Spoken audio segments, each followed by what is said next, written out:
Good evening, everyone, and welcome back to the Tom Wilson Racing YouTube channel. Just the one selection tomorrow coming from Wincanton, as I advised in yesterday's video. So let's crack straight on. Try and make this as quick video as possible.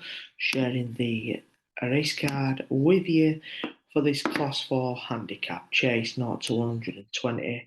Conditions at Wincanton tomorrow, I think they're going to be on the heavy side, soft at least, but heavy potentially. So I'm looking for a horse that would handle heavy or soft ground. As I started to do, I made a quick shortlist for this race, and basically, for me, it was all about take your time for Paul Nicholls. It's quite an easy case to make, really. First things first, jockey Bryony Frost is in fantastic form at the moment, operating at a 29.4% strike rate over the last month. She had a winner at Lingfield today, and she also holds a 60.5% strike rate here at Wincanton over the last 5 years.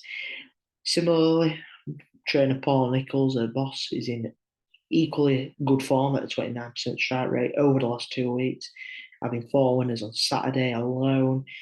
And he also has a 28% strike rate here at Wincanton over the last over the last 5 years, should I say. Moving on to the horse, as you can see, the market has it between the top two, really. There has been a little bit money for Robert Walford's horse there, Edith's Elton, I believe that's how you say it, previous course and distance winner. But when you're looking at the top of the market, for me, Take Your Time has the edge. He doesn't have quite as much experience over fences as King Turgeon does, who's had 8 runs with 2 wins.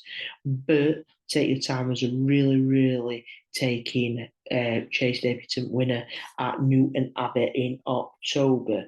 That win came over this trip in really testing conditions, heavy ground, so I have no concerns about him seeing out the trip in heavy ground tomorrow. And it came off a mark of 114. Jumped really well on his chase debut. I'm really impressed by his jumping that day.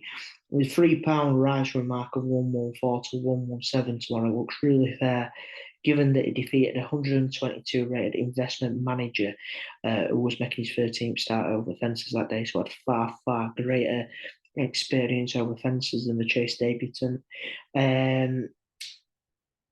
The £3 rise looks really fair when you compare it to the £7 hike that King Turgeon's had. King Turgeon raised £7 to a mark of 119. I say that given that he only saw off a 102 rated horse by 2 lengths that day, whereas you look at the form of Take Your Time to win, the £3 mark rise looks very weak in comparison. Moving back on to Take Your Time, you got winning form on soft and heavy ground, as I've already mentioned. It was a Class 3 winner over hurdles off a mark of 126, making his chase mark of 117 look very lenient again. Given that he has a bit of class in higher company, that always bodes well for me in handicaps as well. And he does have course form, having finished here in January 20, finished third here in January 21. Of the two at the top of the market, I think he looks the solid area of the two. He's a bit older than King Turgeon, but that wouldn't concern me too much. He's always a bit strange when they decide to go chasing at 8, but you can't knock his chase debut. So I'll go for a point win, Take Your Time at 11 to 4. Bit of a update going forward. Back tomorrow night around similar time, hopefully 9:30, with a preview from Exeter on Wednesday. Then that'll be it. Then the next video up will be on Thursday, where we'll be previewing the Cheltenham December meeting. In the meantime, best of luck. I'll see you again here tomorrow night around a similar time. And as always, gamble responsibly. Cheers.